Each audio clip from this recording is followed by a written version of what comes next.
আমরা দুর্ভাগ্য জাতি যে আমরা মুসলিম পরিচয়ের মুসলিম দাবিদার, কিন্তু আল্লাহর বিধানকে আমরা ব্যক্তিগত জীবনে গ্রহণ করতে পেরেছি, সমাজ ও রাষ্ট্রীয় জীবনে গ্রহণ করতে পেরেছি? বলেন। আমাদের লেনদেন, ফৌজদারি, দেওয়ানি, অর্থনীতি, সমাজনীতি, রাষ্ট্রনীতির মৌলিক স্তরগুলোতে আল্লাহর বিধানকে আমরা পাশ কেটে চলেছি। এটাই বাস্তব। অথচ আল্লাহ সুবহানাহু ওয়া তাআলার প্রদত্ত বিধানকে যারা বিশ্বাস করবে না, আল্লাহ তাদেরকে কাফের বলেছেন। কি বলেছেন? যারা পাশ কেটে যাবে তাদেরকে আল্লাহ জালেম বলেছেন। যারা আমল করবে না তাদেরকে আল্লাহ ফাসিক বলেছেন।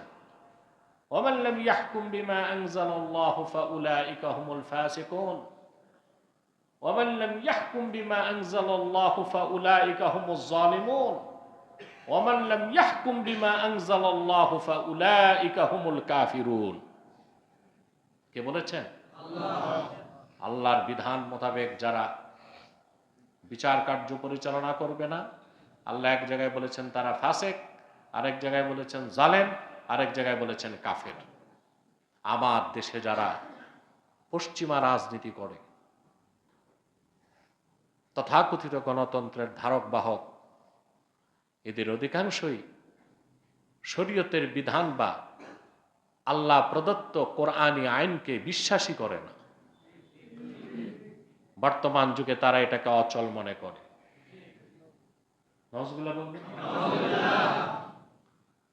যুগের সাথে তাল মিলবে না মনে করে। আল্লাহর ভাষায় তারা কি? মুখে জড়তা কেন? ফতোয়া তো আমার না, আল্লাহ দিছেন। আল্লাহ তার হাবিব সাল্লাল্লাহু আলাইহি ওয়াসাল্লাম যে বিধান দিয়েছেন, কোরআন সুন্নাহর বিধানকে যারা অস্বীকার করবে তারা কি? এখানে কোনো ব্যাখ্যার সুযোগ নাই। ফতোয়া আল্লাহ দিছেন। ফাউলাইকা হুমুল কাফিরুন, তারা কাফের। তারা কি? এই রাষ্ট্রের, এই সমাজের নিয়ন্ত্রণ যাদের হাতে, তাদের অধিকাংশই দুর্ভাগ্যজনকভাবে এই শ্রেণীর মানুষ। আর যারা আল্লাহর বিধানকে বিশ্বাস করে, তারা প্রাণান্তকর প্রচেষ্টা করে যাচ্ছে এই বিধান দিয়ে দেশ, সমাজ, রাষ্ট্রকে পরিচালনার। কাঙ্ক্ষিত লক্ষ্যে তারা আপাতত পৌঁছতে নাও পারে, কিন্তু পুরস্কার আল্লাহর পক্ষ থেকে পুরোপুরি পেয়ে যাবে, এটি কোনো সন্দেহ নেই। বান্দাকে আল্লাহ কি দিচ্ছেন? শুধু প্রচেষ্টা। আন লাইসা লিল ইনসানি ইল্লা মা সাআ, মানুষকে প্রচেষ্টা ছাড়া কিচ্ছু দেওয়া হয়নি। মানুষের পক্ষ থেকে প্রচেষ্টা, সফলতা কার পক্ষ থেকে? আল্লাহর পক্ষ থেকে। বলেন সুবহানাল্লাহ। তাহলে আল্লাহর বিধানকে, এখানে জিকির মানে কি? আহকামুল্লাহ, আল্লাহর বিধান। সুবহানাল্লাহ। আল্লাহর বিধান সমূহকে যারা অবনত মস্তকে স্বীকার না করবে, তারা কোনোদিন মুমিন বা মুসলিম হতে পারে না। আনফরচুনেটলি তারা কাফের বলেই গণ্য হবে। প্রিয় বন্ধুগণ,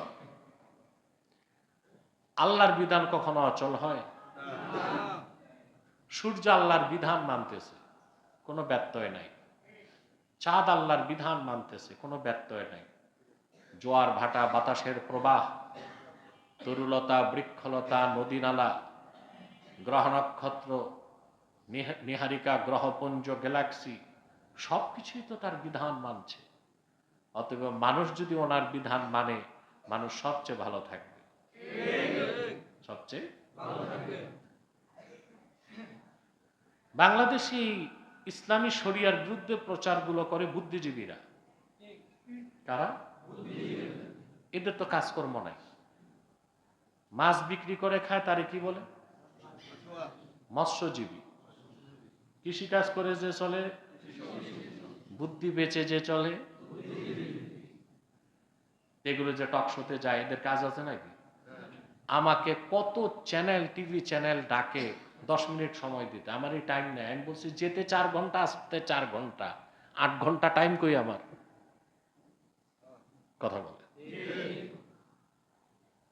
প্রয়োজনে তোমরা স্টুডিও নিয়ে আসো, মাঝে মধ্যে আসে, আর সবসময় তো আসতেও পারে না। এই যে বুদ্ধিজীবীগুলো প্রতি রাতে 3টা করে টক শো করে, ওদের কাজটা কি? 1 কাপ কফি 2000 টাকা, 3টা টক শো করলো 6000 টাকা। টক শোতে যখন বসে মনে হয় এক একজন বিদ্যাসাগর। এমন কোনো সাবজেক্ট নেই জানে না। ইসলাম, দর্শন, ইতিহাস, বিজ্ঞান, ভূগোল, পদার্থ, রসায়ন, নৃতত্ত্ব, ভূতত্ত্ব, মহাকাশ বিজ্ঞান সব জানে। কিছুই জানে না, জানে না যে তাও জানে না।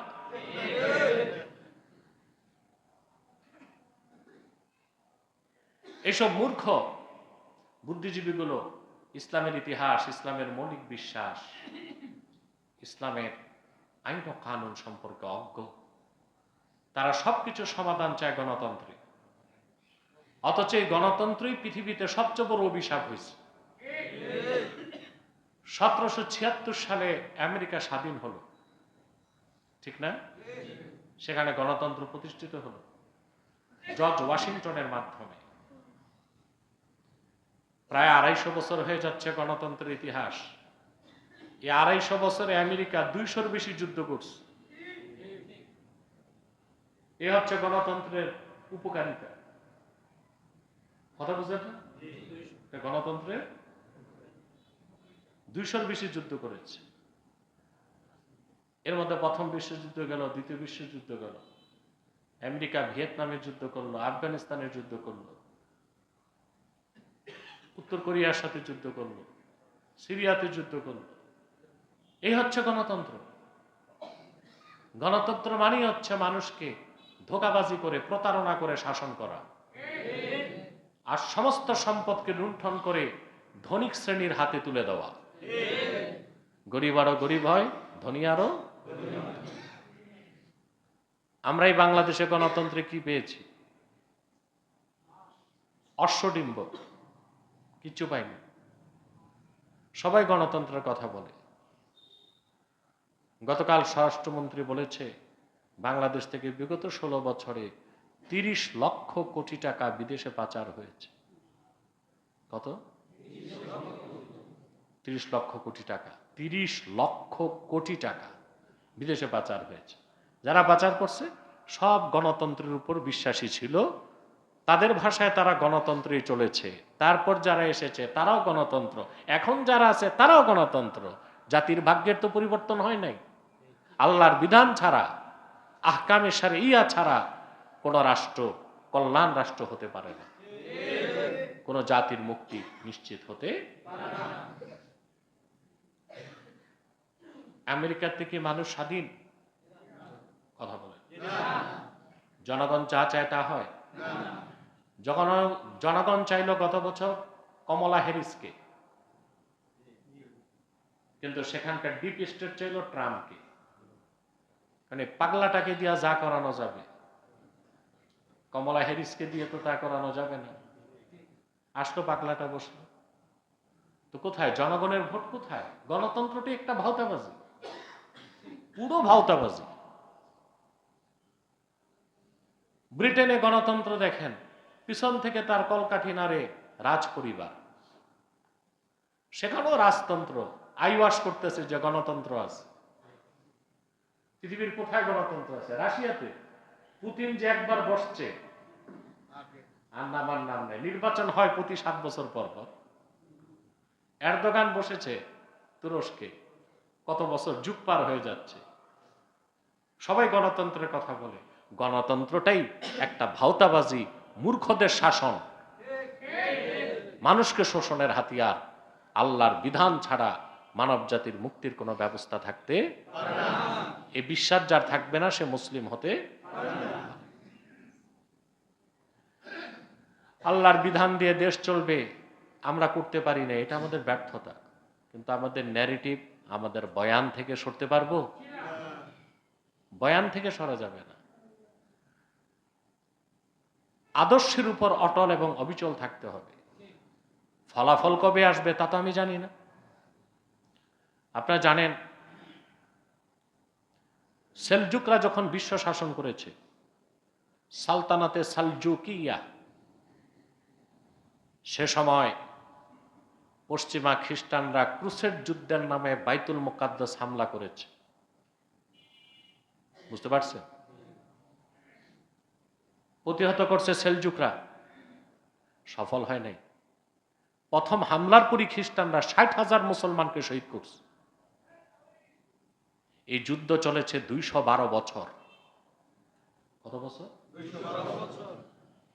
শুরু করলো সেলজুকরা, আর বিজয় আসলো সালাউদ্দিন আইয়ুবী রহমতুল্লাহর মাধ্যমে। 212 বছর পরে মুসলমান বাইতুল মুকাদ্দাসকে বিজয় করার ফসল তাদের ঘরে তুলেছে। খেলাফতে ওসমানিয়া কোরআন সুন্নাহর বিধানে বিশ্ব শাসন করেছে। তার অবসান ঘটেছে 1917 সালে। চূড়ান্ত রূপ লাভ করলো 1922 সালে। মাত্র 100 বছর হয়েছে। আমরা কেন ইসলামী খেলাফা ও ইসলামী শাসন ব্যবস্থা থেকে মুখ ফিরিয়ে পশ্চিমাদের মতাদর্শ গ্রহণ করব? মাত্র তো 100 বছর হয়েছে। আরো 100 বছর আমরা সাধনা করে যাব। আমাদের পরবর্তী প্রজন্ম প্রত্যেকটি মুসলিম ভূখণ্ডে ইসলামের ঝান্ডা উড্ডীন করবে। আমাদের কাজ প্রচেষ্টা। প্রতিকূল পরিবেশে বয়ানকে পরিবর্তন করা, প্রতিকূল আবহাওয়ায় বাতাসের দিকে পাল ধরা কাপুরুষের কাজ। প্রতিকূল নদীর প্রতিকূল স্রোতকে যারা অতিক্রম করতে পারে, সূর্য পাহাড়ের চূড়াকে যারা ডিঙ্গাতে পারে, ধূসর মরুভূমি যারা পার হতে পারে দুঃসাহসিক ভাবে, তারাই বীর পুরুষ। মুসলিম মানি সুপুরুষ, বীর পুরুষ। অবিশ্বাসী কাফের মানি কাপুরুষ। আসলে তো তারা কাপুরুষ। সম্মুখ যুদ্ধে মুসলমানদের সাথে পেরেছে তারা? বলেন। যত জায়গায় গিয়েছে ধোঁকাবাজি করছে। ইংরেজরা যে ঢুকলো উপমহাদেশে 1757 সালে, পলাশির প্রান্তরে যুদ্ধ হলো। সাহসিকতার সাথে ইংরেজরা যেতে পারে নাই। মীর জাফর আলী খানকে দালাল বানাইছে। প্রতারণা করে সিরাজউদ্দৌলার বিরোধিতা করে যুদ্ধে জয়লাভ করছে। অমুসলিমদের যুদ্ধের ইতিহাস কলঙ্কিত। এটা কি কলঙ্কিত? সেখানে কলঙ্ক ছাড়া আর কিছু নাই, ধোঁকাবাজি ছাড়া কিছু নাই।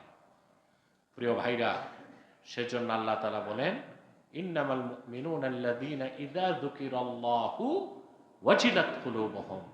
প্রকৃত মুমিন তারাই যখন তাদের সামনে আল্লাহর বিধান উচ্চারিত হয়, আল্লাহর বিধানকে মানার জন্য তাদের অন্তরসমূহ প্রশস্ত হয়ে যায়, নরম হয়ে যায়, প্রস্তুত হয়ে যায় আল্লাহর বিধানকে গ্রহণ করতে। ওয়াইদা তুলিয়াত আলাইহিম আয়াতুহু, আর যখন তাদের সামনে আল্লাহর কোরআনের আয়াত তেলাওয়াত হয়, যাদাতহুম ঈমানা, তাদের ঈমান বেড়ে যায়। এখন ঈমান বাড়ার কমা অর্থ কি? ইমাম আহমদ বিন হাম্বল, ইমাম মালিক, ইমাম শাফিঈ, সুফিয়ান সাউরি, আব্দুল্লাহ ইবনুল মুবারক, ইমাম জুহরি, তাদের সবার মতে ইন্নাল ঈমানা ইয়াজিদু ওয়া ইয়ানকুস, ঈমান বাড়ে এবং কমে। আমাদের মহান ইমাম আবু হানিফা রাহমাতুল্লাহ বলেছেন, ইন্নাল ঈমানা লা ইয়াজিদু ওয়া লা ইয়ানকুস, ঈমান বাড়েও না কমেও না। তাহলে কি আবু হানিফা কোরআন বিরোধী কথা বললেন? আল্লাহর কোরআন তো বলতেছে আল্লাহর কোরআনের তেলাওয়াত শুনলে ঈমান বাড়ে। আবু হানিফা কি কোরআন বিরোধী কথা বললেন? তিনি তো কোরআনের সঠিক ব্যাখ্যাটা বুঝতে পেরেছিলেন। সুবহানাল্লাহ।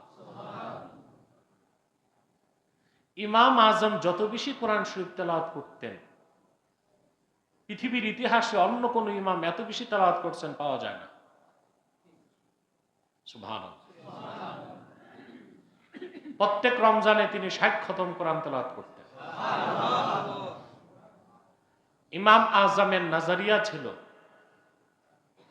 যে কোরআন করিম লৌহে মাহফুজে ছিল একটা পৃষ্ঠায়, সুবহানাল্লাহ, বিসমিল্লাহ থেকে মিনাল জিন্নাতি ওয়ান নাস পর্যন্ত ছিল একটা পৃষ্ঠায়। আল্লাহ তার হাবিব মুহাম্মদ সাল্লাল্লাহু আলাইহি ওয়াসাল্লামের কাছে কোরআন নাজিল করলেন, আল্লাহ রূপ দিলেন 30 পারা। তো ইমাম আজমের নজরিয়া ছিল যে কোরআন শরীফ এত পড়তে হবে, এত পড়তে হবে, এত পড়তে হবে যেন 30 পারা ব্যক্তির কাছে এক পাতায় থাকে। কারণ তিনি তো মাসাইল ইস্তেমবাদ করতেন, 50,000 হাদিস তার মুখস্থ ছিল। লামাজহাবি ভণ্ডরা বলে তিনি নাকি হাদিস বুঝতেন না, সনদ সহ বিশুদ্ধ হাদিস 50,000 তার মুখস্থ ছিল। আর কোরআন করিম ছিল তার সামনে। তিনি ছিলেন মুজতাহিদ বিজাত মুতলাক, আল্লাযী ইস্তাখরিজুল মাসাইলা মিন মুতুনিল কুরআনি ওয়াস সুন্নাহ।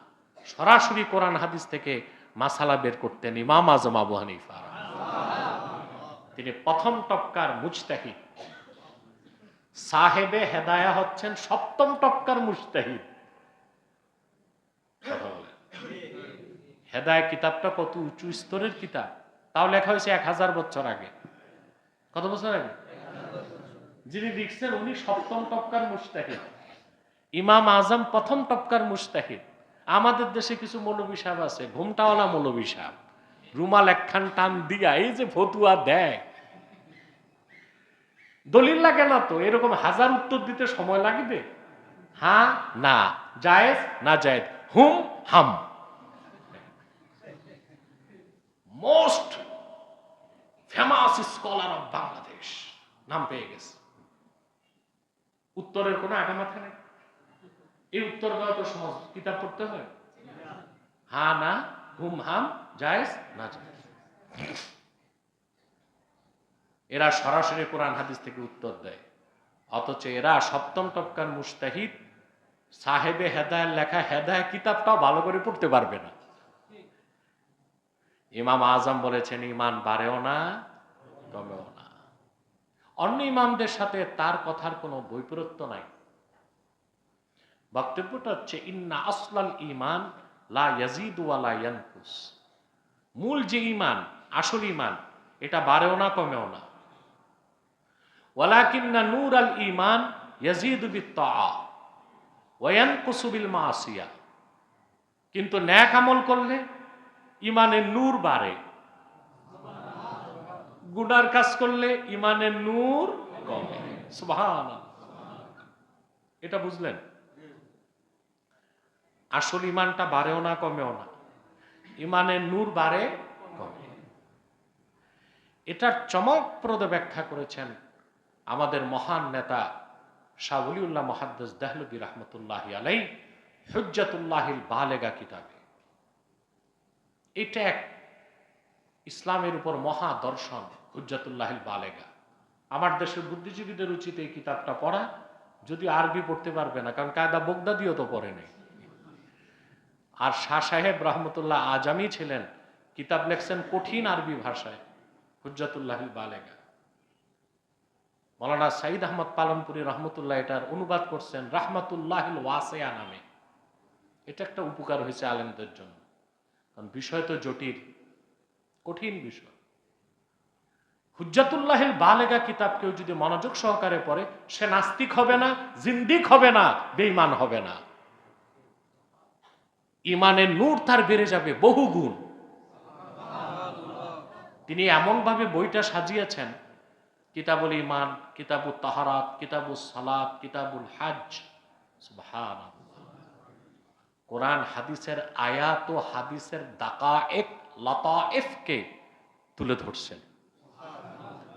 সম্ভব কিভাবে হয়েছে চিন্তা করতে পারবেন না। শাহ সাহেব নিজে মুকদ্দমায় লেখছেন, আল্লাহর হাবিব সাল্লাল্লাহু আলাইহি সাল্লাম রুহানি ভাবে ওলিউল্লাহর হাতে কলম তুলে দিয়েছেন। তারপর তিনি হুজ্জাতুল্লাহিল বালেগা লেখছেন। শুধু পড়লেই হয় না, অনেকে পড়তে পারে না, অনেকে পড়ে তো বুঝে না। ঠিক না? আল্লাহর হাবিবের নাজরে কারাম ছাড়া পৃথিবীর কোন শাখসিয়াত, কোন ব্যক্তি, কোন বুজুর্গ দিয়ে দিনের কোনো কাজ হয় না। কথা বুঝতেছেন? হুজ্জাতুল্লাহ আল বালেগায় শাউলিউল্লাহ মুহাদ্দিস দেলভী সুন্দর ব্যাখ্যা করছেন যে ইমানের মূলটা বাড়েও না কমেও না, ইমানের নূরটা বাড়ে কমে। তিনি উদাহরণ দিচ্ছেন, আপনাকে আমি উদাহরণটা এইভাবে দিই। আপনারা হারিকেন দেখছেন? এখন তো হারিকেনের চল উঠে যাচ্ছে, চার্জার লাইট, আবার গ্রাম দেশে আগে ছিল হ্যাজেক লাইট, দেখছেন না? আমরা এগুলো দেখছি। গ্রামে এখন হ্যাজেক কই আছে, এগুলো জাদু করে পাওয়া যাবে, কমে গেছে। এই আমাদের গ্রামীণ পরিবেশগুলো নষ্ট হয়ে যাচ্ছে। বেশি আধুনিকতাও ভালো না, ঠিক না? নিজস্ব কিছু সংস্কৃতি ধরে রাখা দরকার। এই সংস্কৃতির একটা অংশ হচ্ছে হেরিকেন। মানুষ আগে গ্রাম দেশে বৃষ্টি থাকতো, বৃষ্টিপাত হতো, অন্ধকার চতুর্দিক, মিটি মিটি আলোতে হেরিকেন জ্বলতো, হালকা কেরোসিনের গন্ধ আসতো, মানুষ আরামে ঘুমাতো, ঠিক কিনা? এই পরিবেশ এখন পাবেন? নাই। তো তিনি দৃষ্টান্ত দিয়েছেন, একটা হেরিকেনের মধ্যে যে শলাটা থাকে, সলিতা, ওখানে সন্ধ্যার সময় আগুন যতটুকু থাকে ফজরের সময় তাই থাকে। কিন্তু সন্ধ্যার সময় হেরিকেন যে আলো বিকিরণ করে, শেষ রাতে সে আলো বিকিরণ করে না। তার কারণ বাইরে যে কাচের চিমনি, এটা ময়লা হয়ে যায়, কালো হয়ে যায়। যখন বাইরের চিমনিটা কালো হয়ে যায় তখন আলো কম বের হয়, চিমনিটা পরিষ্কার করলে আলো আবার বের হয়। কিন্তু সলিতার আগুন কমেও না বাড়েও না। যখন বাইরের চিমনিটা কালো হয়ে যায় আলো কম প্রকাশ পায়, চিমনিটা পরিষ্কার থাকলে আলো বেশি প্রকাশ পায়। তো শাহ ওলিউল্লাহ মুহাদ্দিস দেহলভী রহমতুল্লাহ দৃষ্টান্ত দিয়েছেন যে প্রকৃত পক্ষে ইমানের মূল যেটা, এটা বাড়েও না কমেও না। কিন্তু মানুষ যখন ন্যাক আমল করে তার হৃদয় পরিষ্কার হয় তখন ইমানের নূর বাড়তে থাকে। আর যখন গুনার কাজ করে তো হৃদয়টা অপরিচ্ছন্ন হয়, তখন ইমানের নূর কমতে থাকে। আল্লাহ তাআলা বলেন, ওয়াইদা তুলিয়াত আলাইহিম আয়াতুহু যাদাতহুম ঈমানা।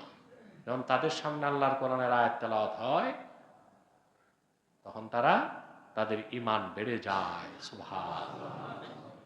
এটা হচ্ছে খাঁটি মুমিন হওয়ার দ্বিতীয় আলামত। খাঁটি মুমিন হওয়ার দ্বিতীয় আলামত। 3 নাম্বার হচ্ছে ওয়ালা রাব্বিহিম ইয়াতাওয়াক্কালুন। যখন তারা তাদের রবের উপর নির্ভরশীল, অর্থাৎ তারা তাদের রব আল্লাহ তাআলার উপর ভরসা রাখে, তাওয়াক্কুল করে। সুবহানাল্লাহ। পূর্ণ মাত্রায় তাওয়াক্কুল যার নাই, সে নিজকে খাঁটি মুমিন দাবি করতে পারে না।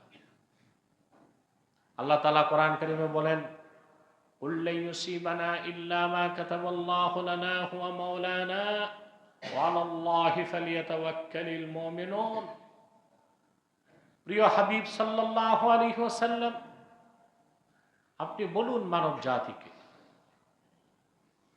লা ইউসিবানা ইল্লা মা কাতাবাল্লাহু লানা, আপনি বলুন আল্লাহ যা আমাদের জন্য লিখেছেন এর বাইরে কোনো কিছু আমাদেরকে স্পর্শ করতে পারে না। মাইকের সেটিং ঠিক করবা, এটা নষ্ট হয়ে আছে।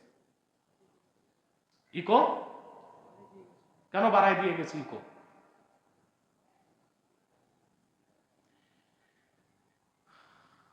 আল্লাহ যা আমাদের জন্য লিখেছেন এর বাইরে কিছু আমাদেরকে স্পর্শ করতে পারে না।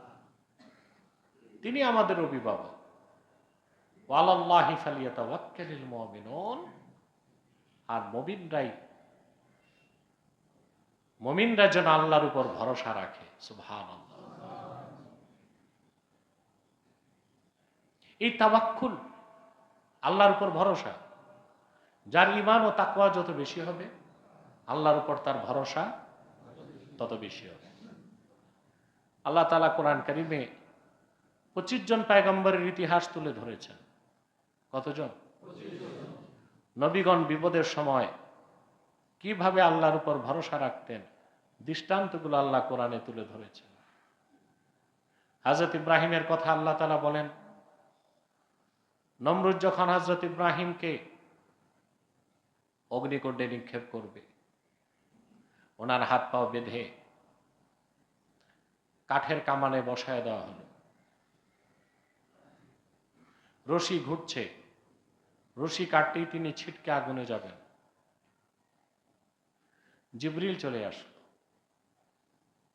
পরীক্ষা নিতে, হযরত ইব্রাহিম আল্লাহর উপর কতটুকু ভরসা রাখে। জিবরিল এসে হযরত ইব্রাহিমকে জিজ্ঞেস করলেন, ইব্রাহিম, সামনে আগুনের কুণ্ডলী আর আপনি অপেক্ষায় আছেন মৃত্যুর। আলাকা হাজাতুন ইয়া ইব্রাহিম, প্রয়োজন থাকলে বলেন, আমি সাহায্য করি। হযরত ইব্রাহিম প্রশ্ন করলেন, আমার তো সাহায্যের দরকার আছে। হাজাতুন ইলাইকা আও ইলাল্লাহ, সে সাহায্যটা কি তোমার কাছে চাইবো না মহান আল্লাহর কাছে চাইবো?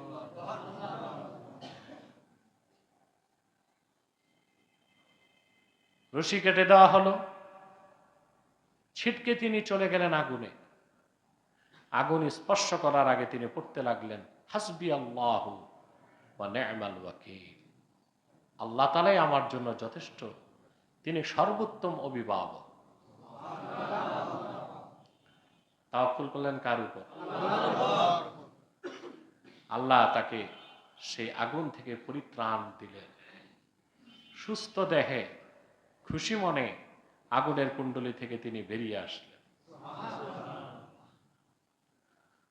মুসা আলাইহিস সালামকে আল্লাহ নির্দেশ করলেন, সূর্য উদিত হবার আগে বনি ইসরায়েলকে নিয়ে মিশর ছাড়ো। বনি ইসরায়েল একটা গোত্র, একটা বংশ, একটা সম্প্রদায়। তারা ছিল ইয়াকুব আলাইহিস সালামের 12 সন্তানের আওলাদ, 12টা সম্প্রদায়। মুফাসসিরগণ লেখেন, যুবকের সংখ্যাই ছিল 6 লক্ষ, নারী, বৃদ্ধ, শিশু তা গণনার বাইরে।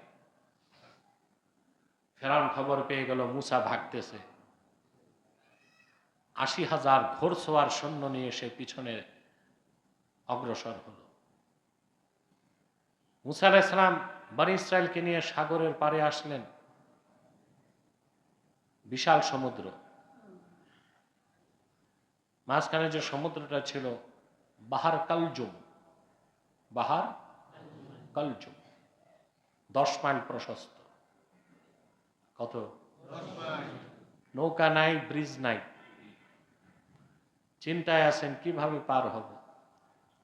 পিছনে তাকায় দেখে ফেরাউন তার বাহিনী নিয়ে চলে এসেছে। বনি ইসরায়েল মুসা নবীকে বলল, ক্বালা আসহাবু মুসা ইন্না লামুদরাকুন। বনি ইসরায়েল চিৎকার দিয়ে বলল, মুসা, আমরা ধরা পড়ে গেছি। সামনে সমুদ্র, পিছনে তরবারি। বিপদের সেই চরম মুহূর্তে মুসা আলাইহিস সালাম বললেন, কাল্লা ইন্না মাইয়া রাব্বি সায়াহদিন। কখনো না, যার হুকুমে বের হয়েছি তিনিই রক্ষা করবেন। আমার সাথে আছেন আমার রব, অনতি বিলম্বে তিনি পথ দেখায় দিবে। আল্লাহ বলেন, মুসা সমুদ্রে আঘাত করো। তিনি আঘাত করলেন, 12টা শুষ্ক মসৃণ পথ হয়ে গেল সমুদ্র। বনি ইসরায়েলের 12 সম্প্রদায় 12 পথে পার হয়ে মিশর ছেড়ে ফিলিস্তিন চলে গেল। সুবহানাল্লাহ বলবেন। আল্লাহ তাআলা কোরআন কারীমে সাইয়্যিদুল মুতাওয়াক্কিলিন, সাইয়্যিদুল মুরসালিন, রাহমাতুল লিল আলামিন, রাসূল রাব্বিল আলামিন, নবিয়ুনা ওয়া নবিয়ুল আম্বিয়া মুহাম্মদ সাল্লাল্লাহু আলাইহি ওয়াসাল্লামের তাওয়াক্কুলের কথা কোরআন শরীফে তুলে ধরেছেন। রাসূলুল্লাহ সাল্লাল্লাহু আলাইহি ওয়াসাল্লাম যখন হিজরতে বের হলেন, আপনারা জানেন মক্কার গারে সৌরে রাসূলুল্লাহ সাল্লাল্লাহু আলাইহি ওয়াসাল্লাম অবস্থান করেছেন। আবু জেহেল তার নেতৃত্বে 100 কাফেরের বাহিনী নিয়ে, নাঙ্গা তরবারি নিয়ে গারে সৌরের মুখে চলে এসেছে। সিদ্দিক আকবর বলেন, রাসূলুল্লাহ সাল্লাল্লাহু আলাইহি ওয়াসাল্লাম আমার উরুতে সের মোবারক রেখে আরাম করছিলেন। মানুষের কোলাহল শুনে উপরে তাকায় দেখি সূর্যের তির্যক আলোতে তরবারি চকচক করছে, তা দেখা যাচ্ছে। কাফেররা দাঁড়িয়ে আছে, তাদের কথা শুনতেছি। আল্লাহ তাআলা তার হাবিব সাল্লাল্লাহু আলাইহি সাল্লামের সুরক্ষার ব্যবস্থা করেছেন। কাফেররা আসার আগেই মাকড়সা গুহার মুখে জাল পেতে দিয়েছে, কবুতর ডিম পেড়ে দিয়েছে, জমিন থেকে বাবলা গাছ হয়ে গুহার মুখটাকে একেবারে ঢেকে দিয়েছে। সুবহানাল্লাহ। পদচিহ্ন বিশারদরা বলতেছে অবশ্যই মুহাম্মদ সাল্লাল্লাহু আলাইহি ওয়াসাল্লাম এবং ওনার সঙ্গে আবু বকর গারে সৌরে আছে। আবু জেহেল বলতেছে বুঝে আসতেছে না, তো গাছের যে এই যে লতা পাতা পাতাগুলো এগুলো তো সরে নাই। সবচেয়ে বড় কথা, মাকড়সার জাল তো ঠিক আছে। সুবহানাল্লাহ। আল্লাহ তাআলা এখান থেকে সরাবেন কাফেরদেরকে, এটাই ছিল আল্লাহর কৌশল। যখন কাফেরদের পা দেখতে পেলেন সিদ্দিক আকবর আর তরবারি দেখলেন, তিনি বুঝে গেছেন যে আমরা ধরা পড়ে গেছি। তার চোখ থেকে পানি ঝরছে। রাসূলুল্লাহ সাল্লাল্লাহু আলাইহি ওয়াসাল্লাম বললেন, আবু বকর কান্না করছো কেন? তিনি বললেন, ইয়া রাসূলুল্লাহ সাল্লাল্লাহু আলাইহি ওয়াসাল্লাম, আমি আমার জন্য কান্না করছি না। আজকে যদি কাফেররা আপনাকে শহীদ করে দেয়, তো এই পৃথিবীতে আল্লাহকে আল্লাহ বলার আরেকজন মানুষ কিয়ামত পর্যন্ত থাকবে না। আল্লাহ বলেন, ইয হুমা ফিল গারে ইয ইয়াকুলু লিসাহিবিহি লা তাহজান ইন্নাল্লাহা মা'ানা। আল্লাহর হাবিব সাল্লাল্লাহু আলাইহি সাল্লাম সিদ্দিক আকবরকে বললেন, চিন্তা করো না, আল্লাহ আছেন আমাদের সাথে।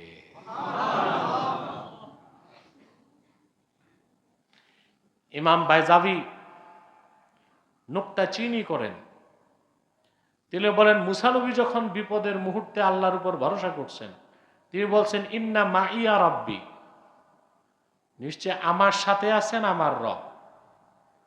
আর সাইয়্যিদুল মুতাওয়াক্কিলিন নূর নবীজি মুহাম্মদ সাল্লাল্লাহু আলাইহি ওয়াসাল্লাম কাফেররা যখন গারে সরে উপস্থিত হলো, বিপদের চরম মুহূর্তে রাসূলুল্লাহ সাল্লাল্লাহু আলাইহি ওয়াসাল্লাম বললেন, ইন্নাল্লাহা মা'ানা, আল্লাহ আছেন আমাদের সাথে। দুই কথার পার্থক্য আকাশ ও জমিনের পার্থক্য যত। মুসা বলেছেন ইন্না মাইয়া রাব্বি, মুসা নবী আল্লাহকে স্মরণ করার আগে নিজেকে স্মরণ করছেন, নিশ্চয় আমার সাথে আছেন আমার রব। আর রাসূলুল্লাহ সাল্লাল্লাহু আলাইহি সাল্লাম আল্লাহর উপর তাওয়াক্কুল করার সময় নিজেকে স্মরণ করার আগে আল্লাহকে স্মরণ করছেন। ইন্নাল্লাহা মা'ানা, আল্লাহ আছেন আমাদের সাথে। সুবহানাল্লাহ। ওনাকে স্মরণ করার আগে, সিদ্দিক আকবরকে স্মরণ করার আগে আল্লাহকে স্মরণ করছেন। প্রিয় ভাইরা, আল্লাহর হাবিব মুহাম্মদ মুস্তাফা সাল্লাল্লাহু আলাইহি ওয়াসাল্লাম যে তাওয়াক্কুলের শিক্ষা দিয়েছেন, সাহাবায়ে কেরাম তাওয়াক্কুলের ক্ষেত্রে আল্লাহর হাবিবের সুন্নাহকে পূর্ণ মাত্রায় অনুসরণ করেছেন। সেজন্যই তাদের পক্ষে গোটা বিশ্বকে পদানত করে আল্লাহর দ্বীনের ঝান্ডা উড্ডীন করা সম্ভব হয়েছিল। আমরাও যদি রাসূলুল্লাহ সাল্লাল্লাহু আলাইহি সাল্লামের আদর্শের অনুসরণে আল্লাহর উপর তাওয়াক্কুল করতে পারি, তা আমাদের পরাজয় থাকবে না, বিজয়। বিজয় যদি নগদ না হয়, আখিরাতে থাকবে। দুনিয়াতেও ঠক নাই, আখেরাতেও ঠক। তাওয়াক্কুল থেকে যদি সরে যাই, বড় বড় শক্তি, তথাকথিত পরাশক্তি, ধরাশক্তি, অপশক্তি, তাদের কাছে যদি ধর্ণা দিই, ইমানও যাবে, আমলও যাবে। আর তারা নিজেরাই দুর্বল। তারা নিজেরাই কি? কাফের মুশরিক দুর্বল না? ইন্না কাইদা শায়তানে কানা দাঈফা। আল্লাহ বলছেন শয়তানের চক্রান্ত আসলেই কি? দুর্বল না, খুবই দুর্বল, খুবই দুর্বল। আমরা ভরসা করবো কার উপর? এই তাওয়াক্কুলের আবার কতগুলো স্তর আছে। সব স্তরের মুসলমান সব স্তরের তাওয়াক্কুল ধারণ করতে পারবে না, এটা একটা বিষয় আছে। আবু দাউদ শরীফের হাদিস, এক সাহাবী রাসূলুল্লাহ সাল্লাল্লাহু আলাইহি ওয়াসাল্লামের কাছে এসে বললেন, ইয়া রাসূলুল্লাহ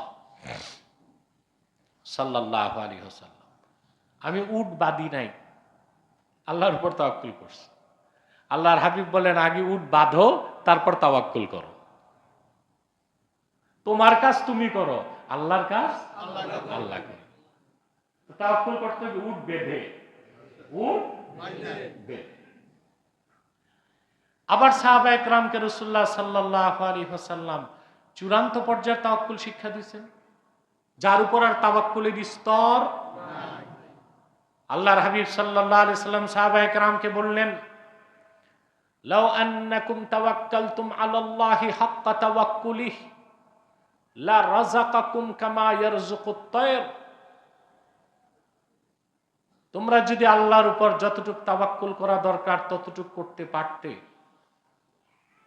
আল্লাহ যেভাবে পাখিদেরকে রিজিক দেন তোমাদেরকে ওইভাবে রিজিক দিতেন। সুবহানাল্লাহ। সকালবেলা তারা খালি পেট বেরিয়ে যায়, সন্ধ্যার সময় পেট পূর্তি করে জিকির করতে করতে বাড়ি ফিরে আসে। রাসূলুল্লাহ সাল্লাল্লাহু আলাইহি সাল্লাম পাখির উদাহরণ কেন দিলেন? এখানে একটা হিকমা আছে। প্রত্যেকটা প্রাণী খাদ্য কিছুটা সঞ্চয় করে, একমাত্র পাখি এক ওক্তের খানায় সন্তুষ্ট, পরের ওক্তে কি খাবে কোনো সঞ্চয় নাই।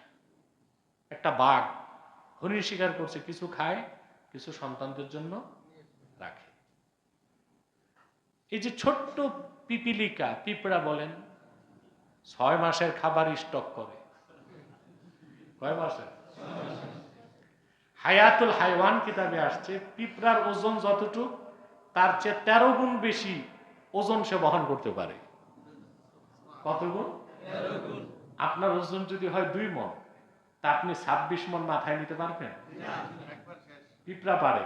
ওরে আল্লাহ এই টেকনোলজি শিক্ষা দিয়েছে। এই পিঁপড়ার টেকনোলজি দেখে বিজ্ঞান ক্রেন আবিষ্কার করছে। বিশাল এক ফড়িং, আপনার কাছে হাতি যত বড়, পিঁপড়ার কাছে ফড়িং, একটা ফড়িংকে টেনে নিয়ে যায়। এই কৌশল ওর জানা আছে। 6 মাসের খাবার স্টক করে। 6 মাসের? কিন্তু বিশাল আকৃতির পাখি এক ওক্তের খানা সন্তুষ্ট, আরেক ওক্তের চিন্তা করে না। ভরসা করে কার উপর? আল্লাহ তাদেরকে খাওয়ান।